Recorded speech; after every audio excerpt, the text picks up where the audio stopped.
Welcome back to Jock Soup. Right now we're talking NFL. Yeah, and in the NFL, the major story is Tom Brady getting injured, and now Matt Cassell replacing him, who hasn't started since he was in high school, and basically he's been a backup quarterback all through college, but at USC where he backed up some really good quarterbacks, and then got drafted in the 7th round 4 years ago, and has backed up Tom Brady all this time. Now, my issue is that he got a chance to play last week, and he played well. And what happens to a young quarterback when he plays without preparing is he just plays with instincts, and he did well. Now, all of a sudden, he's going to prepare for the Jets this week, and he's going to his mind is going to be more thinking and less reacting, and he's going to have more problems. Well, the question is it more important that a system be a great system, or is it more important that you have a great player? So at the quarterback position, the Patriots do have a great system, obviously, and so now you're putting in a young quarterback that's inexperienced.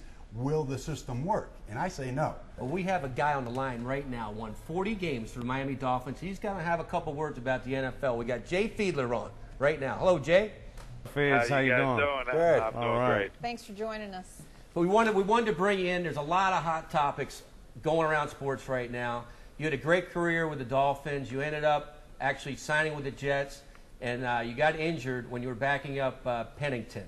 So you know Pennington and those guys better than anybody, and Steve was talking earlier, and we want to get your views real quick on, first of all, what you thought of the debut for Brett Favre. Well, I think Brett did a great job, obviously coming into that situation after being in a one system for 16 years and then trying to learn a new system in probably less than 16 days.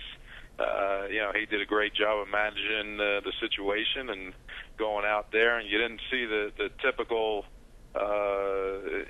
Brett Favre throw it into a crowd of 3 people and try and fit it into a tight hole.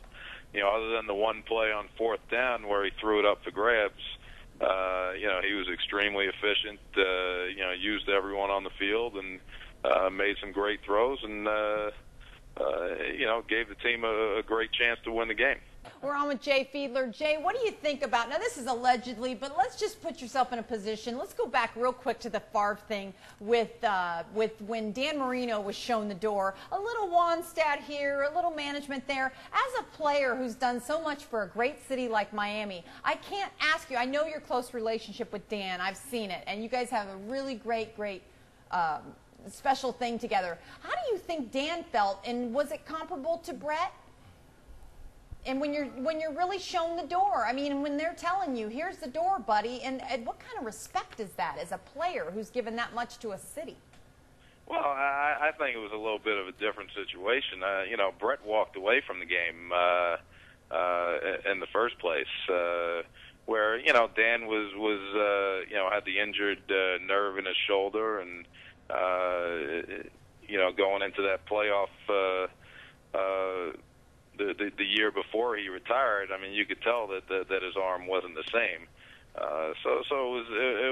I'd have to say it's a little different situation. But obviously, what the Packers did is they put all their marbles behind Aaron Rodgers here. When Brett said that he wanted to come back, I thought it was a pretty bold move by Ted Thompson and the Packers organization to put their confidence behind Aaron Rodgers, and pretty much what they did was show Brett Favre the door, and they were kind of stuck in that situation though. A situation where if they brought Brett back, they had to pay his salary, which they weren't counting on doing, and probably had to get rid of some of the people that they were looking to acquire and did acquire in the off season.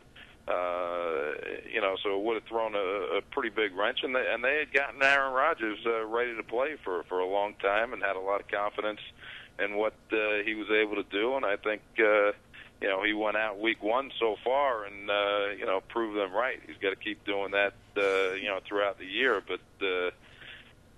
you know, I think the Packers kind of played it right. You know, that they gave Brett the opportunity to go and play somewhere else, and you know, they also protected their guy in Aaron Rodgers. Hey, Jay, along those lines, with Favre, I was reading the paper today about how some of the players for the Jets, they said it was different than Pennington. When Favre came in the huddle, he had a swagger.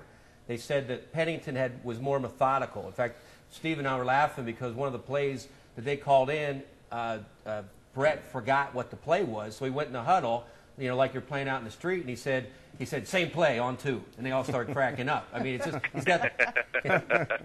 So, I mean, you know Pennington, you know Favre. What do you think? Can you help us out with that?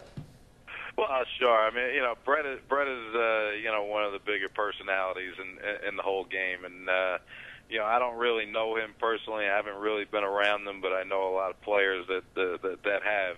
And they all say that you know, he brings an air of lightness around, some humor. You know, always follows him. But you know, when business needs to get done, he's in there getting it done. Jay, thank you very much for being on.